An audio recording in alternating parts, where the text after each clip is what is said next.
Sir రేవణ్ణకు సంబంధించి scandal బయటకు వచ్చింది కర్ణాటకలో.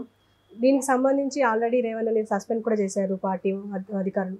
అయితే కానీ దీంట్లో ఈ సెస్ స్కాండల్‌లో వేణుస్వామి ఇరుక్కున్నారు అని చెప్పేసి ఒక వార్త వస్తుంది. అది ఎంతవరకు నిజమై ఉండొచ్చు సార్?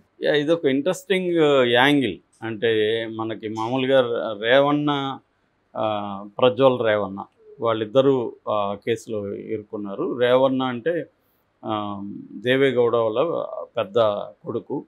సో కుమారస్వామి వాళ్ళ అన్న. రేవణ్ణకి ప్రజ్వల్ అనే ఒక అబ్బాయి ఉన్నాడు. ఆ అబ్బాయి హాసన్ ఎంపీగా సిట్టింగ్ ఎంపీ. ఈ రేవణ్ ఏమో ఎమ్మెల్యే. సో వీళ్ళ కుటుంబంలో కూడా వైరుధ్యాలు ఉన్నాయి. అసలు ఈ స్కామ్ని బయటపెట్టిందే కుమారస్వామి అని నిన్న ఒక ఫ్రెండ్ చెప్పారు నాకు, కర్ణాటకలో ఉంటున్న ఫ్రెండ్. ఎందుకు చెప్పారంటే రేవణ్ణ కుటుంబం ఎదుగుతుంది కాబట్టి దాన్ని తొక్కేయాలని కుమారస్వామి ట్రై చేస్తున్నాడు.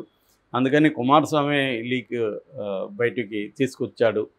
దీన్ని బీజేపీ వాళ్ళు కూడా కొంతమంది, నిజానికి బీజేపీతో మిత్రపక్షమే ఇది జనతాదళ్, కానీ బీజేపీ వాళ్ళు కూడా కుమారస్వామితో కుమ్మక్కయి ఇది చేశారు అనేది నిన్న వచ్చిన సమాచారం. అందులో ఎంత నిజం అనేది మనకు తెలియకపోయినా పాజిబుల్ అయితే ఉంది. ఎందుకంటే ఆల్రెడీ కూడా డ్రైవర్, వాళ్ళ ఇంట్లో ఉన్న డ్రైవర్ ఇవి బయట పెట్టాడని, ఆ డ్రైవర్ ఫస్ట్ ఇచ్చింది, దీన్ని తీసుకెళ్ళి ఇచ్చింది బీజేపీకి అని, బీజేపీకి ఇస్తే అది కాంగ్రెస్ వాళ్ళ చేతికి ఎలా వెళ్ళింది అనేది ఆ డ్రైవర్ కూడా ఒక వీడియో చేశాడు. సో క్లియర్గా బీజేపీ హ్యాండ్ అయితే దీంట్లో కనిపిస్తుంది. కుమారస్వామి హ్యాండ్ కూడా ఉందని బలంగానే చెప్తున్నారు. అంటే అన్నదమ్ముల రైవలరీలో అన్న ఫ్యామిలీని ఇరికించడం ద్వారా అన్న కొడుకు రాజకీయంగా తనకంటే ముందుకెళ్తున్నారు కాబట్టి వాళ్ళని డౌన్ సైజ్ చేద్దాం అనేది ప్లాన్.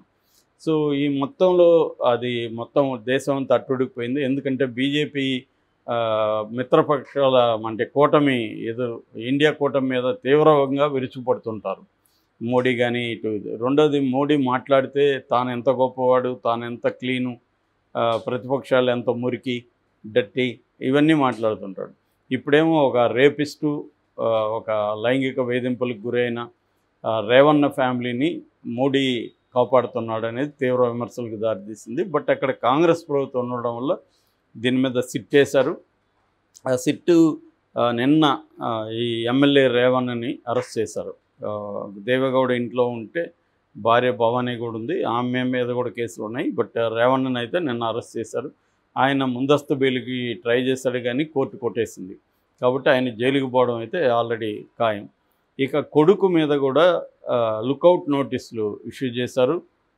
దాని ఏమంటారు, అమెరికాలో ఎక్కడో దాక్కున్నాడు అతను చెప్తున్నారు. అతను పట్టుకురావడానికి కూడా అనేక బృందాలు బయలుదేరాయి. కాబట్టి అతన్ని కూడా పట్టుకొచ్చే అవకాశాలు అయితే ఉన్నాయి. బ్లూ కార్డ్ నోటీసులు అంటారు, బ్లూ కార్నర్ నోటీసులు అంటారు అన్నమాట. సో ఆ బ్లూ కార్నర్ నోటీసులు కూడా ఇష్యూ చేయమని సిద్ధరామయ్య అని చెప్పాడు.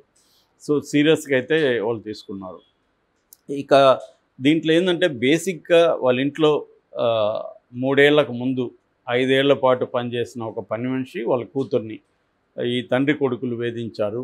దానికి సంబంధించి ప్రజ్వల్ అనే అబ్బాయి ఆ అమ్మాయిల్ని వేధించడం, వాళ్ళతో లైంగికంగా వాళ్ళని వేధిస్తూ వీడియోలు తీయడం, నువ్వేమన్నా బయట పెడితే, నువ్వు మా విషయం చెప్పితే మీ హస్బెండ్ని లేకపోతే మీ నాన్నని చంపేస్తామని బెదిరించడం, వీటిని మేము బయటికి పెట్టేస్తాము, నీకు అఫైర్ ఉందన్నట్టుగా క్రియేట్ చేస్తామని, ఇలాంటివి చేసినారనేది ఆరోపణ. సో ఎవరైతే ఆరోపణ చేశారో ఆ అమ్మాయిని కిడ్నాప్ చేశారనేది రేవణ్ణ మీద లేటెస్ట్ కేసు.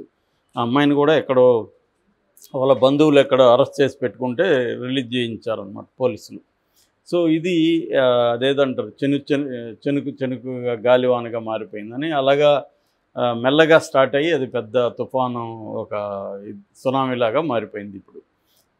సో వాళ్ళకి ఆల్రెడీ ఇబ్బందుల్లో ఉంది జనతాదళ్. ఇప్పుడైతే ఇంకా ఘోరంగా దీని ఎఫెక్ట్ పడుతుంది. ఆల్రెడీ 3 సీట్లు ఇచ్చారు వాళ్ళకి. సో ఈ నేపథ్యంలో దేవేగౌడ ఆరోగ్యం బాగా క్షీణించిందని చెప్తున్నారు. ఎందుకంటే మొత్తం ఆయన మీద హెల్త్ కూడా ఆయనకి పెద్దగా బాగాలేదు. సో ఈ నేపథ్యంలో మన టాపిక్కి వస్తే వేణుస్వామికి దీనికి లింక్ ఏంటి? వేణుస్వామి ఇక్కడేదో హైదరాబాద్లో అస్ట్రాలజరు, ఆయన ఒక పాపులర్ ఫిగరు. సో ఆయనకి రేవణ్ణకి ఏంటి సంబంధం అంటే, సడన్గా ఎవరో ఫోటోలు అవన్నీ బయటపెట్టి ఒక స్టోరీని క్రియేట్ చేశారు. ఎందుకంటే ఈ రేవన్న వాళ్ళ కొడుకు ప్రజ్వల్ వాళ్ళ ఫ్యామిలీ హైదరాబాద్ వచ్చి ఈయన దగ్గర ఆశీర్వాదం తీసుకుంటున్న ఫోటోలు బయటకు వచ్చాయి.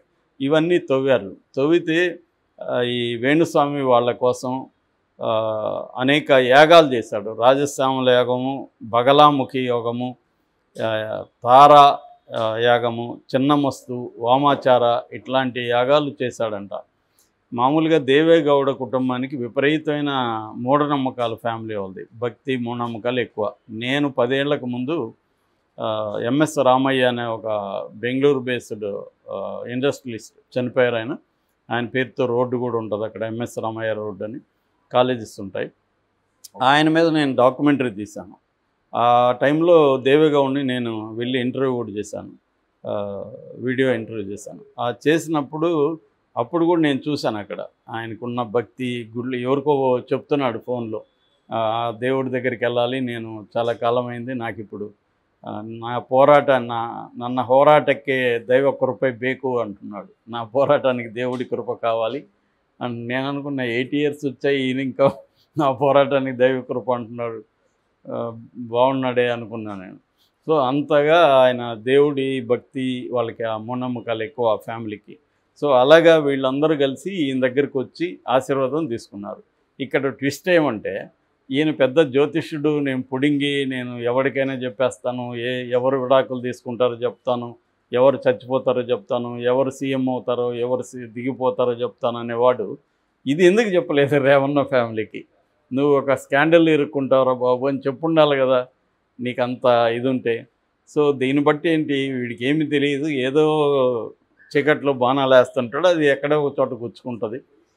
ఒక 10 రాళ్ళు విసిరేస్తే ఒక రాయి చెట్టుకి, అది దీని కాయకి తగులుతుంది, చెట్టు మీద విసిరేస్తే. అది ఎవడైనా చేసేది, అంటే ర్యాండమ్ ఇది ఉంటుంది, పాజిబిలిటీస్. సో అలాగా చేస్తాడు తప్ప ఇతనికి జోస్యం లేదు, పాడు లేదని ఇప్పుడు వైరల్ అవుతుంది. దీని మీద ఇంకా ఆయన కామెంట్ చేయట్లేదు.